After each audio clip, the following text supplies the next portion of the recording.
deux mains sont levées, je te prierai de recommander toi-même ton culte de ce soir. Recommande au Seigneur la parole que tu vas écouter.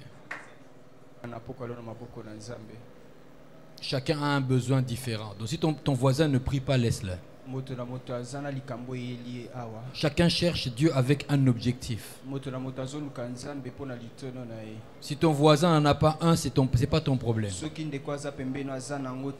Dis-lui, Père, j'aimerais que par ton esprit, ta parole entre encore dans ma vie. Ta parole qui construit tout, qui assure tout. Ta parole qui est la fondation de tout ce qui existe. Laisse-la me pénétrer entièrement. Dis-lui, Saint-Esprit, ouvre-moi les oreilles de la compréhension. Parce que l'Esprit de Dieu m'a encore rappelé que s'il ne t'ouvre pas l'intelligence, tu ne comprendras rien. Il faut que les sceaux soient enlevés pour que tu puisses comprendre les Écritures. Dis le Seigneur, retire les sceaux, retire les lacets qui ferment le livre. Ce soir, je voudrais écouter ta parole et je voudrais la comprendre pour que je ne rate pas ma destinée dans n'importe quel chemin. Dis-lui, Seigneur, établis ta parole dans ma vie. Établis ta parole dans mon cœur. Établis ta parole dans toute mon âme, dans tout mon esprit, dans tout mon corps. Dis-lui, Saint-Esprit, passe devant et prends-moi par la main. Emmène-moi devant le trône. Débouche-moi les oreilles. Dispose mon cœur afin que ce que le Père va me dire au nom de Jésus, que je le saisisse pas avec mon cerveau, mais avec mon esprit. Que je le saisisse pas avec mon cerveau, mais avec mon esprit. Et que lorsque j'aurai saisi, que je l'applique de tout mon cœur, que je l'applique de toute ma force. Je te le demande, Père, au nom de Jésus. Et parce que tu m'as exaucé, j'ai dit Amen. Alléluia. Gloire au Seigneur. Ça a été ma prière aussi. Que le Seigneur m'accorde de ne pas rater ma destinée. Bien-aimé, il n'y a rien de plus grave que de rater sa destinée. Ça veut dire être passé sur la terre avec un bilan zéro. Cela ne sera pas ton cas au nom de Jésus. Je dis, ça ne sera pas ton cas au nom de Jésus. Je vois ton bilan être magnifique au nom de Jésus. Je vois la fin de ta course être approuvé par le Seigneur au nom de Jésus.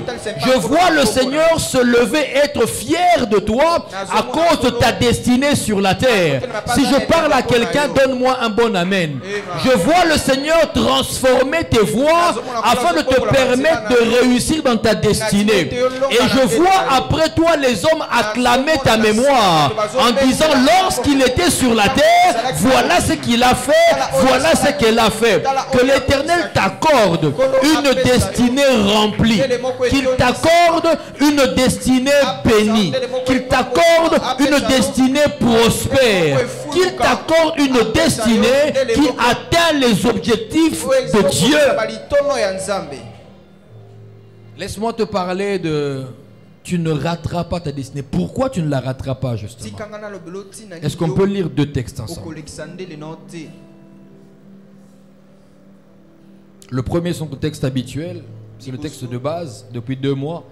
Jérémie 29, le verset 11. Et le second est dans Ésaïe 6, le verset 8. Jérémie 29, 11 et Ésaïe 6, le verset 8. Je vais lire. Car je connais les projets que j'ai formés sur vous, dit l'Éternel, projets de paix et non de malheur, afin de vous donner un avenir et de l'espérance. J'ai toujours dit que ce verset me fait beaucoup de bien dans ma marche. Surtout quand je ne vois plus clair, je ne comprends plus. Quand je cherche une explication que je ne trouve toujours pas. Je connais les projets que j'ai formés sur vous. Ésaïe 6, le verset 8. Ésaïe 6. Ésaïe, c'est juste avant Jérémie, donc tu n'as qu'à tourner. Ésaïe 6. Le verset 8.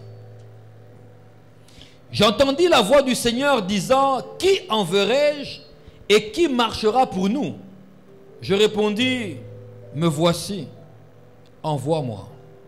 Que l'Esprit de Dieu t'aide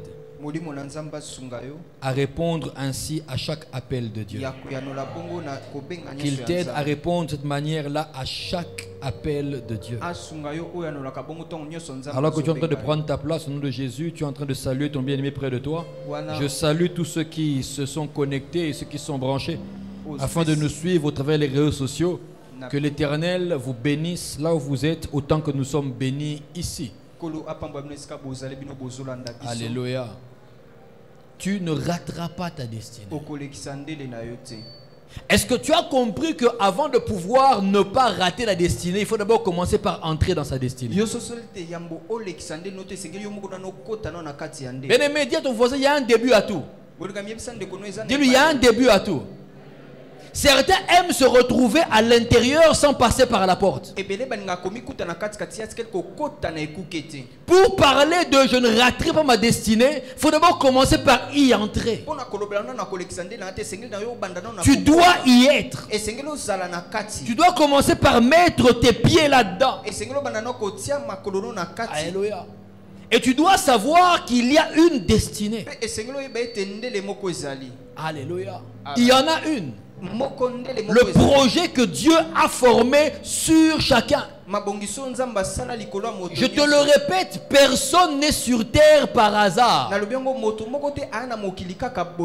Même l'enfant né d'un accident, il est là parce que Dieu a voulu qu'il soit là. Si pour les parents c'était une erreur, si pour les parents c'était un à côté, un imprévu, pour Dieu ça n'a jamais été un imprévu. Jamais. Parce qu'il connaît le projet qu'il a formé sur cet enfant qui est né. Il sait exactement ce qu'il veut de ta vie. Je nous répète de cesser de croire que les choses arrivent par hasard. Il y a un plan. Dieu a un plan sur ta vie. Et ça avant que ton existence terrestre ne commence. C'est comme ça que la Bible nous affirme qu'il nous a aimés avant la fondation du monde. Il nous a aimés avant. Donc son plan a précédé notre existence, notre apparition sur la terre. Et ce plan-là, c'est ça notre destinée. Ce plan-là que Dieu a écrit, que Dieu a préparé, c'est ça notre destinée. Toute vie en dehors du plan de Dieu est une vie en dehors de la destinée. Parce que notre destinée a commencé avant nous. Et elle ne s'achèvera pas quand notre corps physique va partir. Ça continue après. Le plan de Dieu est que toi tu arrives au ciel. C'est dans son plan. Il y a un début, il y a une finalité. Et lorsque tu vis ta vie en dehors de Dieu, tu peux impacter la terre entière. Tu peux faire des choses qui vont être reconnues par la terre. Mais tu n'as travaillé que dans une partie de ton temps. La plus grosse et la plus importante partie, tu l'auras ratée. passer.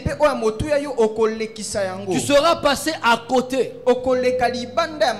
Parce que si Dieu nous a créés, c'est pour que nous puissions être avec lui un jour. Donc si tu es créé et qu'à la fin tu n'es pas avec lui, tu as raté le bac. Tu as raté le diplôme. Tu as raté. Bien aimé, à quoi ça sert d'avoir commencé le premier graduat et puis ne pas avoir le diplôme? À rien. Quand tu vas postuler pour un emploi, qu'est-ce qu'on te demande? Qu'est-ce qu'on te demande? Le diplôme. La preuve que tu as pu parcourir tout ce que tu racontes. Tu peux dire ce que tu veux dans ton CV. Tu leur diras je suis, ok, c'est bon. Montre-nous la preuve. Si dans la finalité, cette preuve n'est pas là, on ne te croit pas. Non, moi sur la terre, j'étais le chef de tout le monde. Moi sur la terre, j'ai des bonnes idées. Moi sur la terre, d'ailleurs, tout ce qu'on fait aujourd'hui, c'est moi qui invente. C'est bien. Mais le diplôme, c'est devant le trône. Que le Père te dise entre dans mon repos. Est-ce que tu l'as, ce diplôme? Est-ce que tu l'as? Est-ce que tu l'as? Si je peux t'affirmer que toi tu ne rateras pas ta destinée, c'est parce que j'ai vu des gens travailler et rater leur destinée. Ils sont passés à côté. Ils ont tiré et ils n'ont pas marqué le but. Il y a eu un choc. Le ballon est parti, mais ça n'a jamais atterri dans les filets. Donc dans le marquoir de leur vie, c'est marqué 0. Aucun but. Demande à ton voisin, comment aimerais-tu finir? Qu'est-ce que tu voudrais voir sur le marquoir? Ce qui compte, ce n'est pas le fait que les joueurs ont mouillé le maillot. Ce qui compte, ce ne sont pas les 90 minutes à courir, à dribbler. C'est pas ça qui compte. Ce qui compte, c'est le résultat marqué sur le marquoir. J'ai vu quelqu'un une fois, alors que son équipe de foot avait perdu, il méprisait la victoire des autres. Et bon, victoire à 1-0 et à la victoire. Tu as bien dit victoire, il y a 1-0. C'est la victoire. La preuve, ils sont qualifiés, vous ne l'êtes pas. Par un petit but. Je t'en prie, bien-aimé. Marque ce but-là. Marque-le. Il est important. Il est important. Pourquoi tu ne rateras pas ta destinée? Parce que j'ose croire que tu ne feras pas comme ceux-là qui ont raté leur destinée. Alors, qu'est-ce qui leur est arrivé à eux pour qu'ils puissent rater leur destinée? Première des choses, ils n'ont pas Jésus. Ils n'ont pas Jésus. C'est le maître de la destinée. Quand tu lis Jean 15:5 à la fin, il dit sans moi, vous ne pouvez rien faire. Rien. J'ai lu une version qui disait sans moi tout ce que vous faites est sans valeur. Sans valeur. Exactement comme la poussière compte pour toi. Elle n'a pas de valeur. Une pierre quelconque près d'un diamant n'a pas de valeur. Et pourtant le diamant est une pierre aussi. Pas de valeur. Ces gens n'ont pas Jésus. C'est la première des choses qui fassent qu'ils ratent leur destinée. Ils n'ont pas celui qui est capable de leur assurer d'arriver à la fin du plan de Dieu dans leur vie. Ils ont raté ce moment où ils pouvaient faire de Jésus-Christ le Seigneur et le Sauveur de leur vie. Bien aimé, la religion sous toutes ses formes est un piège. La religion sous toutes ses formes est un piège. J'ai défini la religion, c'est moi qui définis cela. J'ai défini comme étant l'ensemble des moyens que l'homme a trouvé pour atteindre Dieu. Et je définis la vie chrétienne, Jésus, comme étant le seul moyen que Dieu a trouvé pour atteindre l'homme. Or, il nous est impossible à nous d'atteindre Dieu. Alors, on s'enferme dans beaucoup de rituels. Quand je parle de religion ici, ne vois pas que les grandes églises classiques. J'ai lu ton esprit. Tu dis, oh non, non, moi je suis sorti là depuis longtemps. Non, tu peux être pentecôtiste, évangélique, méthodiste, baptiste et être un simple religieux. Sans la vie de Dieu en toi. Sans la vie de Dieu. Et là, tu n'as pas Jésus. Ça veut dire que tu es déjà en train de dévier de la trajectoire de ta destinée. Si ton destin est comme le couloir devant moi ici, quand tu n'as pas Jésus, tu es déjà en train de dévier. Parce qu'il est la porte principale. Quelqu'un me dira, non mais est-ce qu'on a besoin de nous rappeler, sinon on est des chrétiens depuis longtemps, qu'ils prêchent autre chose. Laisse-moi te dire que le salut, c'est chaque jour. Quelqu'un m'a compris? Le salut, c'est chaque jour. Chaque jour, tu travailles à ton salut. Parce que chaque jour, si tu ne fais pas attention, tu peux perdre ton salut. Chaque jour. Alors, ne vous lassez pas de vous répéter à vous-même que Jésus doit être au centre de votre vie. Et ça arrive souvent à ceux-là qui fréquentent Christ.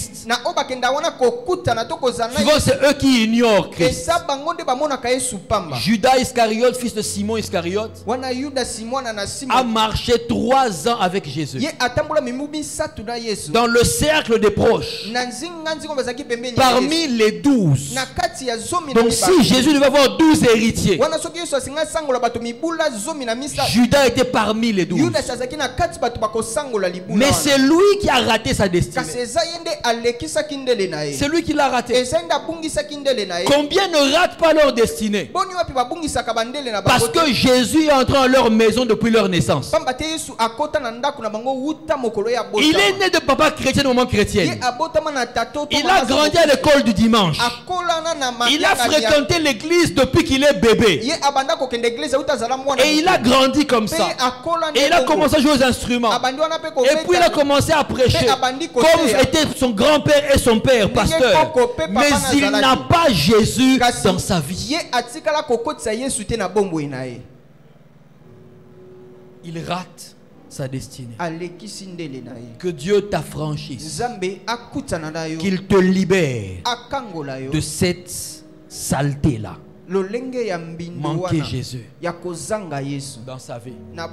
Oh, très souvent, ceux-là qui ont déjà reçu Jésus comme Seigneur et Sauveur dans leur vie, ce sont ceux-là qui font le moins attention à leur salut. Lorsque l'Esprit de Dieu m'a dit ça quand je priais, j'ai dit, Seigneur, s'il te plaît, rappelle-nous ces choses tous les jours. Il m'a dit oui, c'est ceux-là qui m'ont reçu, qui négligent le salut. Pour eux, c'est un acquis. C'est un acquis. J'ai déjà reçu. Je vis comme je l'entends. Je pense comme je l'entends. Je fais comme je l'entends. Et puis, c'est pas grave. À la fin des temps, on me trouvera une excuse pour me faire entrer. Laisse-moi te dire que Dieu n'admet pas la compromission. Si nous sommes ce que nous sommes, c'est par grâce au travers de Jésus-Christ. Mais n'abusons pas de la grâce. Est-ce que je parle à quelqu'un? Est-ce que je parle à quelqu'un? N'abusons pas de la grâce. Ouais. Souvent on se dit ce n'est pas grave. Et on prend des habitudes. Des habitudes. Laisse-moi te dire, tu seras choqué. Les pharisiens connaissaient Dieu. Ils connaissaient Dieu. Ils étaient adeptes de la loi que Dieu veut donner à Moïse. Moïse n'a pas inventé la loi, c'est Dieu qui lui a donné. Ils faisaient les choses comme Dieu avait dit à Moïse de faire. Mais leur problème, c'est que le cœur même de la loi n'était plus avec eux. Religion. Ils ont commencé à faire des choses de manière habituelle, par réflexe. Et ils ont perdu les choses. Demande un peu à ton voisin, est-ce que tu pries par réflexe? Oui, il y en a qui prient par réflexe. C'est une habitude, un mode de vie, une façon de faire. Donc, nous sommes habitués. C'est comme ça. Encore, moi, chaque 12 heures au bureau, je m'arrête et je prie un peu. Chaque mercredi 17h30, je suis déjà à l'église. Moi, je n'aime pas rater les vendredis. Il y en a qui par réflexe le dimanche matin se réveillent et viennent à l'église. Simple réflexe. Il est habitué dans son programme. Lundi, quand on se réveille, on va au boulot. Mais dimanche, quand on se réveille, on va à l'église. Réflexe. Ce n'est plus la vie de Jésus qui te pousse. C'est ton réflexe. Tu peux venir à l'église les yeux fermés, tu connais le chemin. Même que tu as ta place favorite. Non, moi j'aime m'asseoir au coin ici. Comme ça, je vois le prédicateur, je le vois bien. C'est pas mauvais. C'est pas mauvais. Mais Jésus doit être présent. Et même d'autres, quand tu le déplaces de son lieu habituel à l'église, il n'est plus concentré. Tu lui dis, frère, aujourd'hui tu seras ici. Il n'est plus concentré.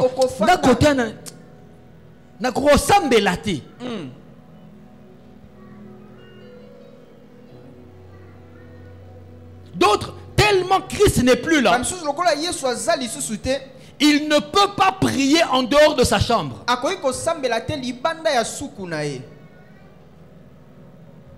Il ne peut pas.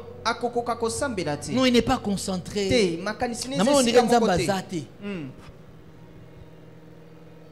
C'est l'erreur que font beaucoup. Ils n'ont pas Jésus, le maître de la destinée, celui qui est l'accomplissement du plan de Dieu. Je prie au nom de Jésus afin que Jésus revienne dans ta vie. Qu'il revienne, qu'il s'installe à nouveau, qu'il redevienne le chef, qu'il redevienne le conducteur, qu'il redevienne le maître. C'est très important. C'est très très important. Si tu veux savoir si Jésus a quitté ton cœur ou en train de partir, regarde ton sel pour l'évangile. Regarde-le. Tu sauras à quelle distance Christ est en train de quitter ton cœur. Regarde à quel point toutes choses sont devenues très importantes et Christ passe en dernier. En dernier. C'est étrange. On ne se rend pas compte. Et pourtant c'est vrai. Pourtant c'est vrai. Ah, je ne te cajole pas ce soir. Hein? Et pourtant c'est vrai. Toute chose est devenue tellement importante Travailler, c'est pas mauvais. Faire du business, c'est pas mauvais. Aller à l'école, c'est pas mauvais. Aller à l'université, c'est pas mauvais. Toutes ces choses, même faire du sport, c'est pas mauvais. Mais est-ce que ça passe avant Christ? Est-ce que ça passe avant Jésus? Est-ce que ça passe avant? Tu me diras non. Je te dirai oui. Regarde ton agenda. Autour de qui l'as-tu constitué? Autour de toi-même. De toi-même. J'aurai une réunion ici, je ferai ceci, je ferai ça, et puis. C'est très important. Il faut que je la rencontre. Tu es prêt à débourser de l'argent. Tu es prêt à cascader. Tu peux facilement traverser la ville d'un point à un autre. Tu habites Kitambo, mais tu vas te lever à 4 h du matin pour avoir un rendez-vous à Kinkole. Parce que le dircab d'un tel t'a dit soit là Kinkole, parce qu'à partir de là, moi j'irai à l'aéroport, je vais partir 4 h du matin. C'est pas mauvais, c'est bien, ça prouve que tu aimes travailler. Et tu es prêt à le faire pour Christ.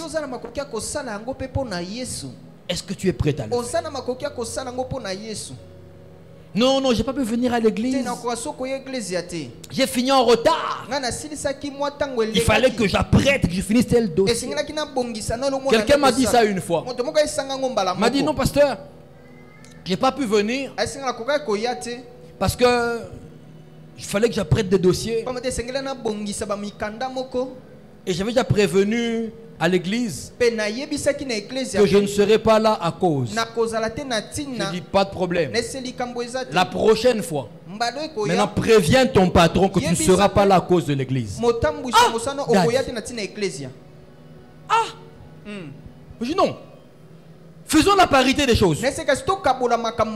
Soyez égaux. Prends la même raison. Applique-la. Je ne suis pas contre le travail. Mais je veux que tu mettes chacun à sa place. Avoir Jésus. Tu crois que j'allais seulement parler du péché? Non, avoir Jésus. Tu vas voir que même certains chrétiens n'ont pas Jésus. Alors ils s'étonnent que leur destinée prenne un chemin qui n'est pas bon.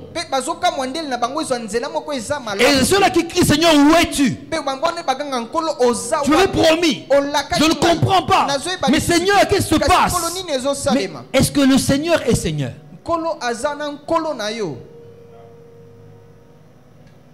Est-ce qu'il est Seigneur?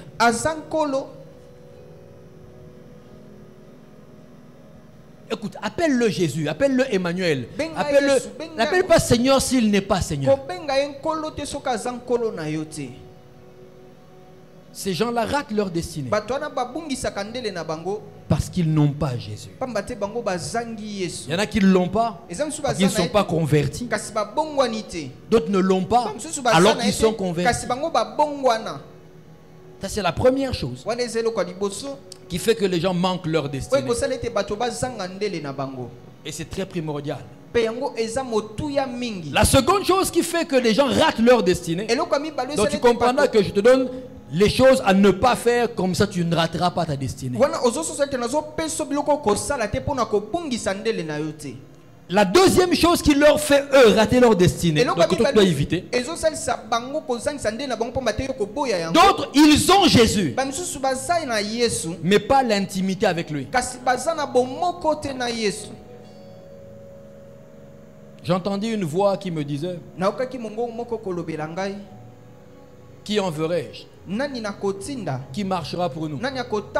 J'aime la réponse. Me voici. Me voici. L'intimité. Me voici. Je suis là. Je suis présent. Est-ce que tu peux m'aider à demander à ton voisin: est-ce que tu es présent devant Dieu?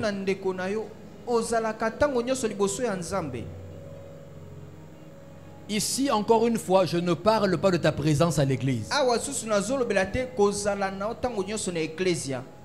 Je ne parle pas de ta présence à l'église. Pour ça, on ne te fait aucun reproche. Tu es toujours là. Même en ligne, tu nous suis. Mais est-ce que tu es là? Le Seigneur dit, qui enverrai-je? Qui marchera pour nous? Autrement dit, Dieu constate un vide. Et quelqu'un veut le dire, non, le vide est comblé. Me voici.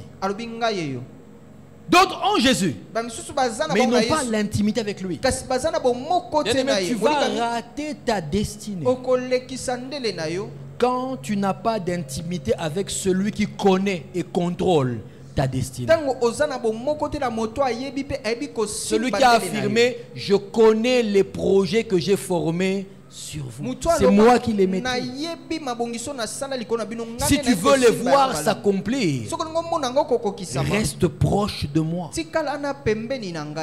Reste près de moi. Tu ne comprendras pas toujours tout ce que je ferai. Tu ne comprendras pas toujours tout ce que je permettrai ou ne permettrai pas. Mais une chose est certaine. Tu arriveras à bon port.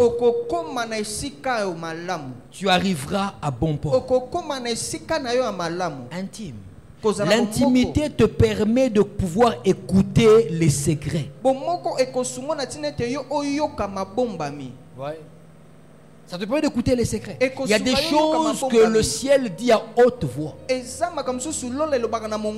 y a des choses que le ciel dit à voix basse. Ne l'oublie jamais. Il y a des choses que Dieu dit à haute voix. Ainsi parle l'Éternel à haute voix. Il y a des choses que Dieu dit à voix basse. Tu dois t'approcher pour les entendre.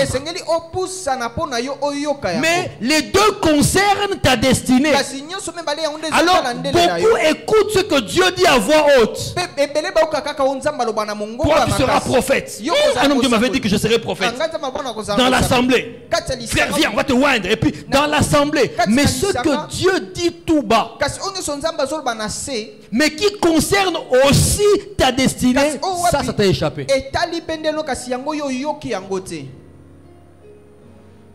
Ça ne sera plus ton cas au nom de Jésus.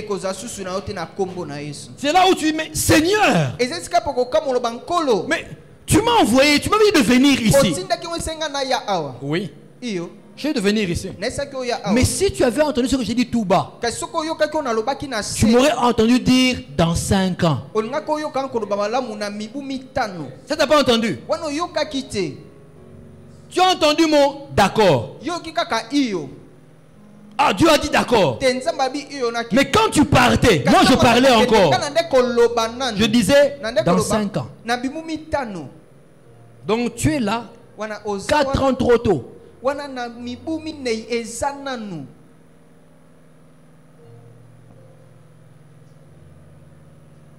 analyste de la Bible disait que l'évangile de Jean est l'évangile le plus complet. C'est lui qui parle. Et parce que Jean était intime avec Jésus. Intime avec Jésus. Il y a des faits que Jean a racontés qu'on ne trouve pas chez les autres. Comme chez Luc. Luc n'a jamais connu Jésus de manière directe. Luc connaissait Marie. Et il a écrit par rapport à ce que Marie lui a dit. Tu vois que Luc est parmi les seuls qui insistent sur la naissance de Jésus et beaucoup de choses qui parlent de Marie-Luc. Jean dit de lui-même. L'homme se nomme le disciple que Jésus aimait. C'est l'homme qui dit ça. Et il se couchait sur la poitrine du maître. Tu vois? Jean-Pierre, dis-nous quelque chose à haute voix. Ganga. Non, crie-le. Je vais réussir. Qui a entendu? Qui a entendu? Murmure ça. Murmure autre chose. Murmure autre chose. Murmure autre chose. Qui a entendu? Pourtant il a parlé. Il faut être proche pour entendre. Sinon tu entends ce qui est général. La destinée se construit en privé. En privé. Les grandes lignes de ta destinée, les plus importantes, ne sont pas celles que tu reçois en public. Les plus importantes, tu les reçois en privé. En privé. Alors tu comprends que l'intimité a tout à voir avec la réussite dans la destinée. Tout à voir. Lorsque certaines personnes m'ont dit que je serais pasteur, c'était en public. Mais les particularités de ma pastorale, c'était en privé. J'étais seul. Seul. Quand Dieu m'a dit, tu es sacrificateur pour toujours à la manière de Melchisedec. J'étais seul. Ce 26 avril 98. Quand Dieu m'a dit, tu me bâtiras une maison qui servira de sanctuaire, tu l'appelleras trône de grâce. J'étais seul. Personne n'était là, j'étais seul. Mais sur les piliers, quand il m'a donné les deux piliers, Hébreux 4:16, Hébreux 12:15, j'étais seul. Il n'y avait personne. C'est dans mon intimité. Il y a des alliances qu'il a faites avec moi seul. Alf, il ne t'arrivera jamais ça. L'alliance de la santé divine. J'étais seul. Les effets sont publics. Mais j'étais seul. On m'a dit, il ne t'arrivera jamais ceci. Il ne t'arrivera jamais cela. Wow. Merci Seigneur. Dis à ton voisin, cesse de te contenter du public. Cherche l'intimité. Oui. Il y a des choses que Dieu peut dire à un couple ensemble et des choses qu'il dira à la femme de son côté, à l'homme de son côté. Parce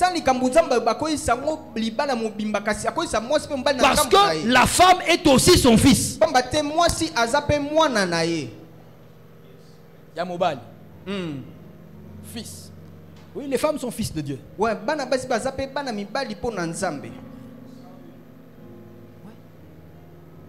Il y a des choses qui te concernent toi-même. Il y a des bénédictions qu'il accorde, c'est pour chacun. Dans sa destinée, ma femme, il y a des pays qu'elle a vus que moi je n'ai pas vus.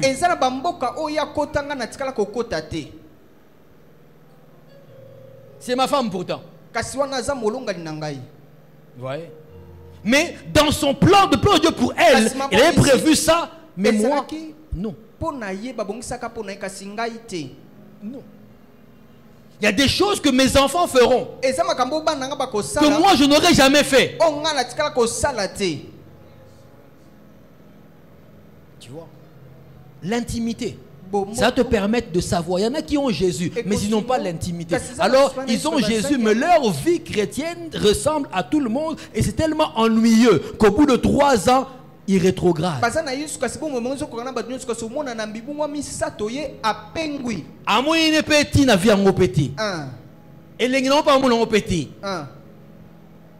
Il est venu au Seigneur, Jésus, Seigneur, et puis 3 ans après, on appelle les gens petit.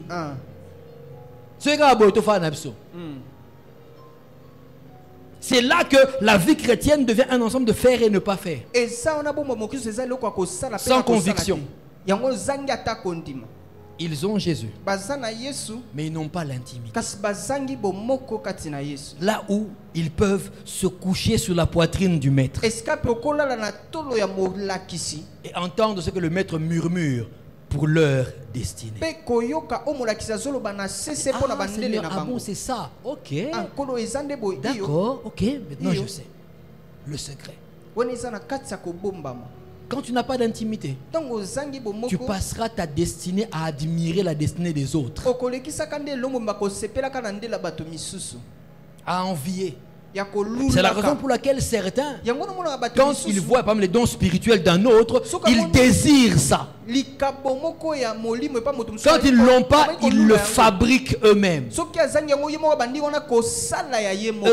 Non, parce que tout le monde est prophète, il devient prophète. Il y a peine à succès, Makasi. Il devient prophète. En fait, s'il était dans l'intimité, Dieu l'aurait dit. Tu peux avoir une grâce prophétique, mais tu n'es pas prophète. Il serait que non, je peux travailler dans ces grâces-là, mais je ne le suis pas. Moi, je ne suis pas prophète. Je ne le suis pas. J'ai des grâces énormes, soit, mais je ne suis pas. De mon appel, je ne suis pas prophète.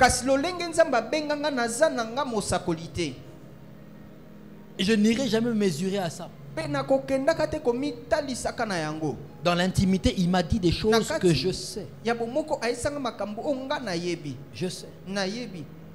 Ça, c'est la deuxième chose qui fait que ceux-là ratent leur destinée. Quand je parle de ceux-là, il n'y a pas que les païens. Il y a aussi le fait que ceux-là ratent leur destinée.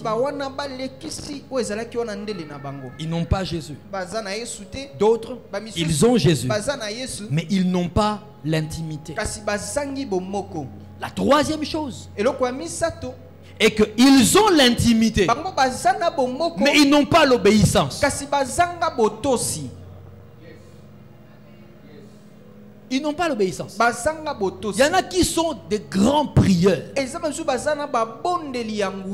Oh, ils aiment retraite sur retraite. Ils cherchent Dieu dans toutes les montagnes, les vallées. Ils entendent ce que Dieu dit dans l'intimité. Ils le savent. Ils l'écrivent. J'ai entendu une voix qui me disait: qui enverrai-je? Qui marchera pour nous? Je dis: me voici. Ça ne s'est pas arrêté là. Envoie-moi. Envoie-moi. De pas seulement je suis là, mais envoie-moi. Disposé à partir. Bien-aimé, quand ton intimité ne débouche pas sur l'obéissance, tu as tout raté. Tu as tout raté. Et toi-même, tu peux être ton propre juge. Tu peux l'être toi-même. Je te fais la démonstration. Frère, viens. Axel, viens. Mettez-vous tous les deux là.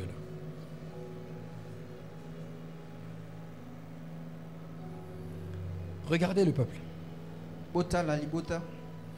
J'ai un service à demander. Et je dis aux deux: va m'acheter 3 pains. Dis-moi oui. Il est d'accord. Va m'acheter 3 pains. Dis-moi oui.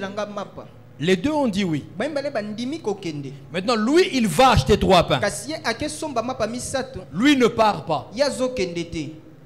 Vous, à ma place, lequel vous allez préférer?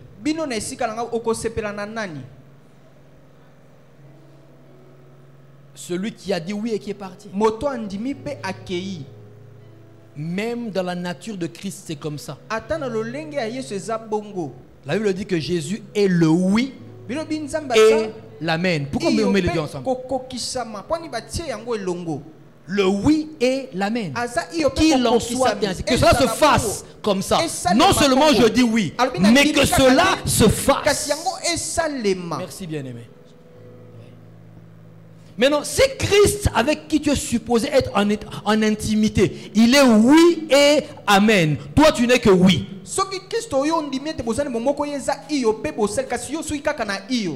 Tu ne trouves pas que tu as handicapé la relation. quelque chose ne va pas. Ils ont l'intimité, mais ils n'ont pas l'obéissance. Beaucoup disent à Dieu, me voici. Me voici. J'étais heureux quand on chantait ici dernièrement. Waouh, magnifique.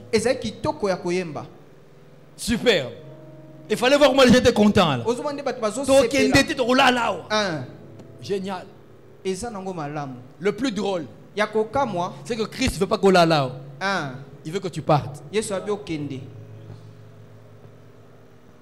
dit pas dormez ici, faites des nations des disciples. Allez. Après avoir dit oui, va. Va. Tu as toutes les promesses. Tu as des carnets remplis. Oh merci Seigneur. Tu ne fais que prier dessus. Après l'intimité, il attend l'obéissance. Sans l'obéissance, tu rates ta destinée. Parce qu'un destin s'accomplit avec tout ce que l'on entreprend, tout ce que l'on fait. J'écoute Dieu et je fais comme il m'a dit. J'avance. Je l'écoute encore, je fais comme il m'a dit. Et j'avance. Moïse, prends soin de faire comme tu as vu sur la montagne. Dieu lui montre le tabernacle. Les différentes parties. Voilà. Quand le cours est terminé, dit Moïse, maintenant va faire comme tu as vu. Quitte l'intimité avec moi. Descends. Rentre au milieu des humains. Va reproduire. Va faire. Demande un peu à ton voisin. Tout ce que tu reçois dans l'intimité, qu'est-ce que tu en fais? Pour ça, me la rappelle trop.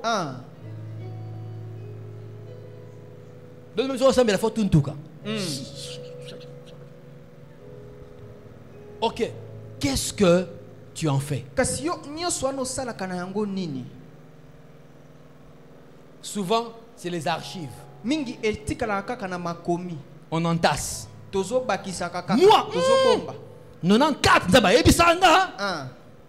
94, 85. Depuis le temps 4, qu'est-ce que tu en as fait? Qu'est-ce que tu en as fait? Il y en a qui deviendront chauves à cause d'imposition des mains. Pourquoi je les regarde automatiquement?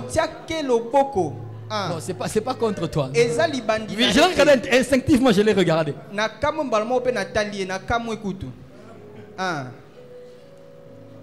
Tellement t'es imposé les mains. Toi, tu ne fais que recevoir. Tu ne libères pas. Tu ne libères pas.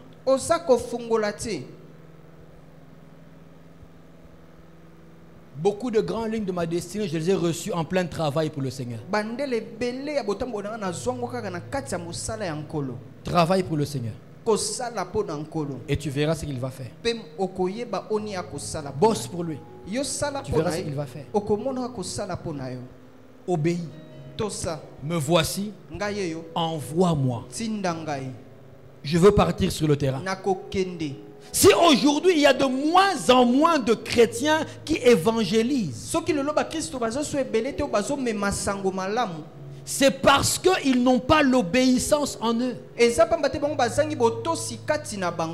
veux que Dieu soit fidèle dans sa part de ta destinée, toi tu refuses d'être fidèle dans ta part à toi. Vous voyez qu'on revient à Jésus qui est le point central de tout. Si tu aimais Jésus comme tu prétends, tu ne ferais pas ce que tu fais maintenant. Je ne parle pas du péché. Je parle de ta façon de faire. Tu n'aimes pas évangéliser. Tu n'aimes pas parler de Christ. Tu n'as pas de temps pour son travail. L'obéissance. Il me dit, je fais. Seigneur, qu'est-ce que tu veux? Fais. Ok. Qu'est-ce que tu veux? Ne fais pas. D'accord. J'aurais pu faire, ça aurait pu faire que, mais bon, Dieu m'a dit ne fais pas. Je ne fais pas. L'obéissance. Dans les moindres choses. l'obéissance. Et c'est là que le Seigneur va se mettre à labourer dans ta vie. À mettre la bonne graine, à l'arroser, à la faire pousser. Qu'est-ce que tu fais de tout ce que Dieu t'a déjà dit? Toi qui aimes qu'on te parle toujours et toujours et toujours, qu'est-ce que tu fais de ça? Si tu obéis, tu ne rateras pas ta destinée. Tu ne la rateras pas. Demande à Jésus. C'est à cause de l'obéissance que Dieu l'a souverainement élevé. À cause de l'obéissance. Il s'est rendu obéissant jusqu'à la mort de la croix. Autrement dit, si en t'obéissant, il faut que je perde tout ce qui fait moi, je suis prêt à le perdre. Qu'il se moque, qu'il parle, qu'il me colle des surnoms, c'est pas mon problème. Si tu obéis, me demande de perdre tout ce qui fait ma valeur, je suis prêt à le faire. Si tu arrives à ce niveau-là, alors tu es sur une bonne marche dans ta destinée. Envoie-moi. Je vais sur terrain. Mais le terrain n'est pas facile. Obéir, être sur terrain, c'est pas facile. La destinée se passe sur le terrain. C'est sur le terrain que ça se passe. Alors la dernière chose de laquelle je veux te parler, c'est qu'il y en a qui ont l'intimité. Il y en a qui ont l'obéissance. Ils ont l'obéissance, mais ils n'ont pas la persévérance. Arriver jusqu'au bout. Ils ont l'obéissance, mais ils n'ont pas la persévérance. Seigneur, envoie-moi. Ok, Seigneur. Ok, vas-y faire. Ouais, on y va. Ah, Seigneur, je suis fatigué. Seigneur, tu es beau été. 2 Timothée 4, le verset 5. 2 Timothée 4. Le verset 5, c'est Paul qui parle à son cher fils Timothée.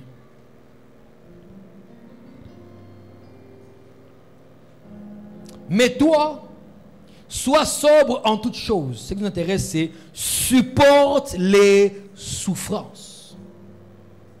Timothée, supporte les souffrances. Il n'a pas dit Timothée, maintenant que tu as obéi, tout va aller très bien. Oh, tu vas survoler la vie. Tu auras l'argent que tu cherches. Tu auras les maisons que tu veux. Oh, non. Timothée, supporte les souffrances. Le Seigneur m'a dit, il y a beaucoup de membres d'église à travers le monde, mais il y a très peu de soldats pour Christ. Très peu de soldats. Très peu. Le soldat supporte les souffrances. Tout ce qui va t'arriver à cause de l'obéissance, ne lâche pas. Ils vont te détester. D'autres, leur famille ne les aimeront plus comme avant. Parce qu'en obéissant, tu brises des alliances nocturnes.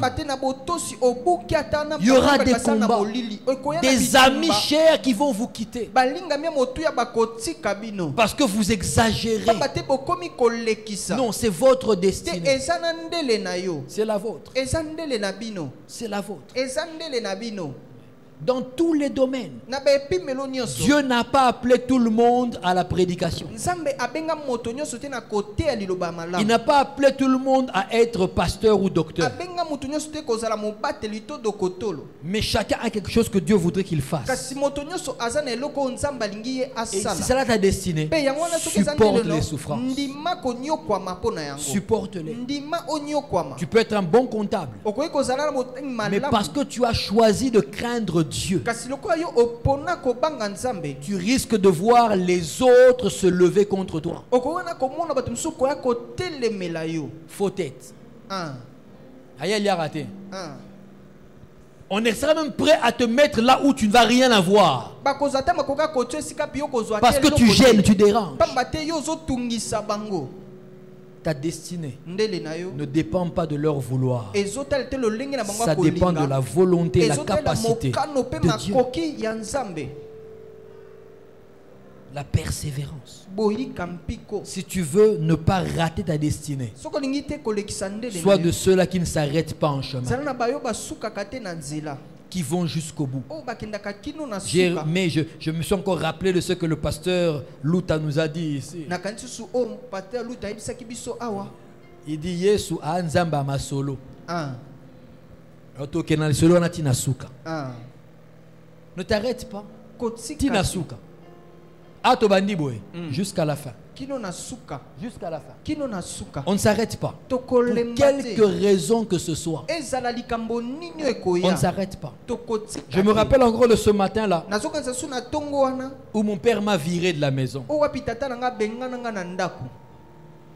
à cause de l'évangile. Je le revois encore dans sa voiture. Il s'apprêtait à faire marche arrière et sortir de la parcelle pour aller au travail.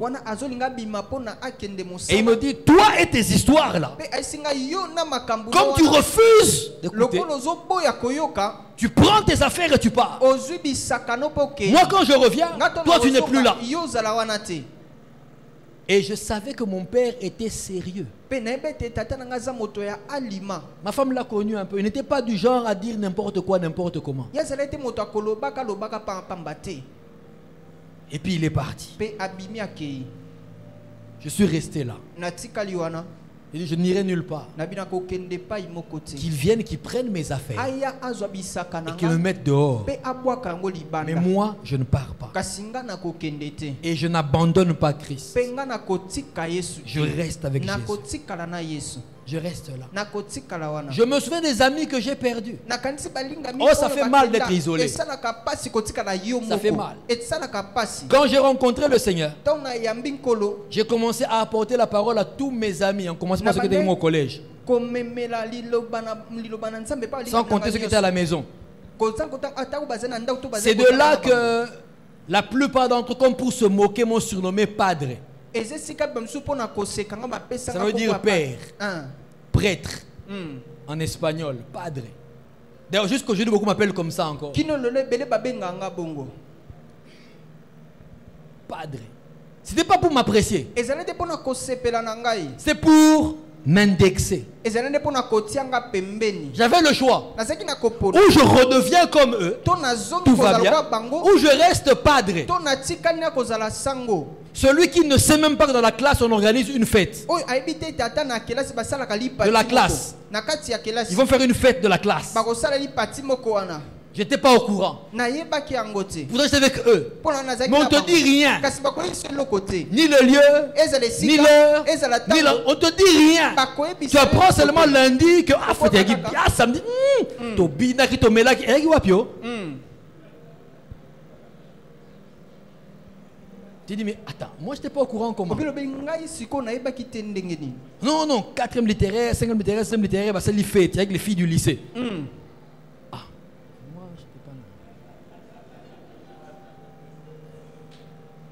Pourtant avant, j'étais célèbre. Et au collège et au lycée. Mais j'étais sérieux. Tu te rends compte que ça se passe sans toi.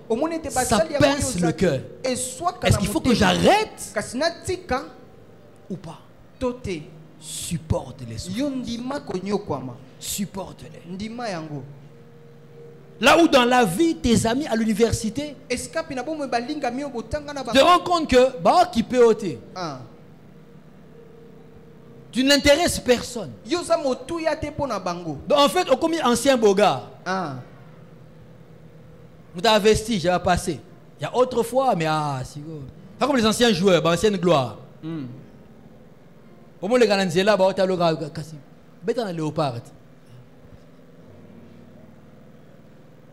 Quand on s'intéresse à toi, c'est par un pur intérêt. Ou on frappe à ta porte pour te demander, toi qui pries beaucoup, qu'est-ce que Dieu a dit pour l'examen?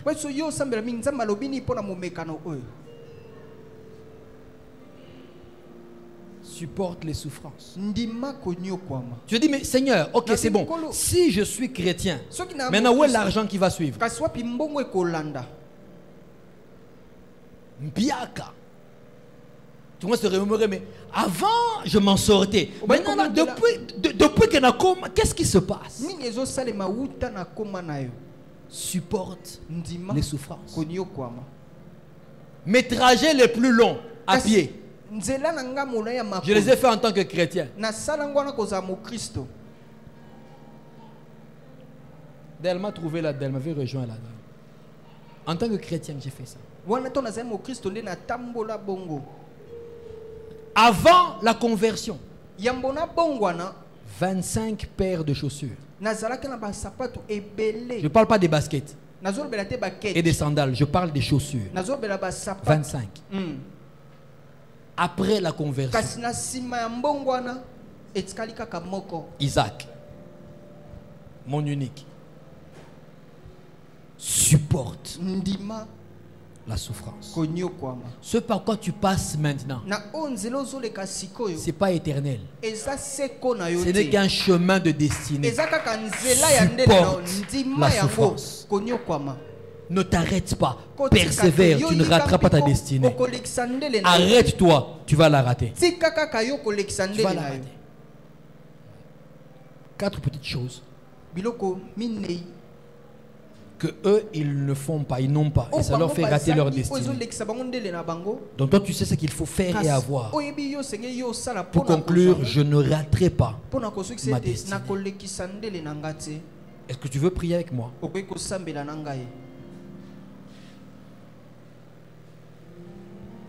Alors que tu as les yeux fermés, laisse-moi faire mon premier appel.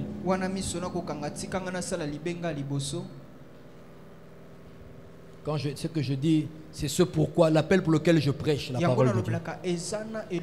C'est la raison pour laquelle je prêche la parole de Dieu. Est-ce qu'on peut avoir les yeux fermés, s'il vous plaît? Et je m'adresse à vous qui êtes soit ici, ou même vous sur les réseaux sociaux. L'amour de Dieu pour vous n'a pas de distance. Je dis que la clé de départ d'une destinée bénie, heureuse, prospère, c'est Jésus-Christ. Et il vous aime. Il ne vous considère par rapport à vos péchés. Non, il vous considère par rapport à son sacrifice pour vous. Alors je m'adresse à vous. Est-ce que vous voulez aujourd'hui donner votre vie au Seigneur Jésus? Est-ce que vous voulez aujourd'hui le laisser devenir le seul maître, le seul Seigneur de votre vie? Si oui, là où vous êtes, levez la main simplement. Je prie avec vous. Dans la salle ou là où vous êtes en train de nous suivre en vidéo, levez simplement la main. C'est tout, sans honte. J'ai toujours dit, il n'y a pas de honte quand tu viens vers le Seigneur. Il n'y a pas de honte à se repentir. La seule honte, c'est celle que tu auras quand tu seras en enfer. Est-ce que tu veux que Christ règne dans ta vie? Vous